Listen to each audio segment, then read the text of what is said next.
आचार्य जी एक केश काटने का भी प्रकरण था। तो जो नंद का कैरेक्टर है वो ये बात कहता है। हालाँकि जब वो कहता भी है तो भी उसमें धूर्तता से दिखती है। लेकिन वो उसको बोलता ऐसा है कि ये बस बाहरी कर्मकांड है, इससे क्या ही हो जाना है। तो इसका वास्तविक अर्थ मैं आपसे समझना चाहूँगा कि अगर बुद्ध ऐसा करा रहे हैं तो इसका क्या अर्थ हो सकता है? देखो, इन सब की ज़रूरत नहीं पड़ती है उनको जो अवधूत हो गए। महाशिवरात्रि है, अभी हम अवधूत के पास भी जाएँगे, उन्हें नहीं पड़ती है। पर जो भिक्षु है ना, वो समाज से बाहर नहीं गया है, वो भी समाज का एक विशिष्ट प्रकार का सदस्य होता है।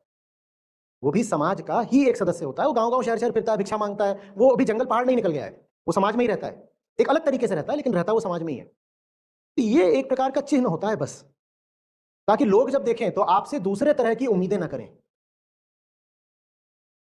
क्योंकि हम किसी के अंतर जगत में घुसकर तो उसको पहचानते नहीं ना। हम तो वेशभूषा से ही अनुमान लगाते हैं कि इससे कैसा आचरण करना है और कैसी आशाएँ रखनी है। तो ये बस बताने का एक तरीका है कि देखो मुझसे वो आशाएँ मत रखना, मैं तुमको अग्रिम में ही बताए दे रहा हूँ, एडवांस में बताए दे रहा हूँ कि मैं कौन हूँ।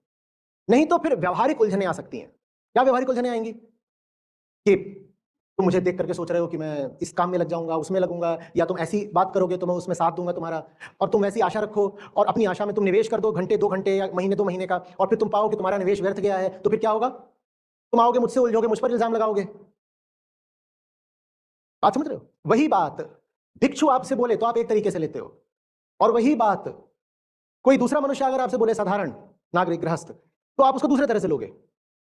तो इसका कोई पारमार्थिक महत्व नहीं है कि केश मुड़ा दिए, कोई पारमार्थिक महत्व नहीं है, इससे कुछ नहीं हो जाने वाला। इस हद तक नंद की बात बिल्कुल ठीक थी कि बाल काटने से कोई क्या सत्य मिल जाना है, बात बिल्कुल ठीक थी, बाल काटने से सत्य नहीं मिल जाना है। ये एक समझिए कि मैनेजरियल प्रोसेस है। आज आप जैसे अपनी फर्म में होते हो तो क्या यहाँ पर चिपका कर चलते हो अपना? अपना आई कार्ड वगैरह लेके चलते हो ना? उसी से आप स्वाइप भी कर लेते हो। उसी से स्वाइप भी कर लेते हो। तो ये जो भिक्षु का घुटा हुआ सर होता था, टकला, उसको देखकर दूर से ही लोगों को पता चल जाता था वो आ रहा है, खाना वगैरह तैयार कर लो, भिक्षा दे देना। वो उसका समझ लो कि स्वाइपिंग इन था। बात समझ आ रही? उसका कोई पारमार्थिक महत्व नहीं है, बस प्रैक्टिकल यूटिलिटी है, व्यावहारिक लाभ हो जाता है। समाज में ही रह रहे हो, समाज के लोगों को सही संदेश जाता है, तुमने पहले ही अपनी पहचान बता दी कि मैं कौन हूं। तुमने पहले ही अपनी पहचान बता दी कि मैं कौन हूं। लेकिन साथ ही साथ इसका दुरुपयोग भी करा जा सकता है। आप भीतर से कोई बहुत गड़बड़ आदमी भी हो सकते हो, पर बाल बढ़ा भी सकते हो और बाल घुटा भी सकते हो, और आप फिर बाल बढ़ा करके या घुटा करके लोगों को भ्रमित कर सकते हो।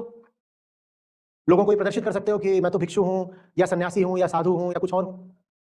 वो दुरुपयोग की बात हो गई। अभी हम ये बात कर रहे हैं कि बुद्ध ने व्यवस्था क्यों करी थी, बुद्ध ने जिस खातिर ये व्यवस्था करी थी वो यही बात थी, और कुछ नहीं।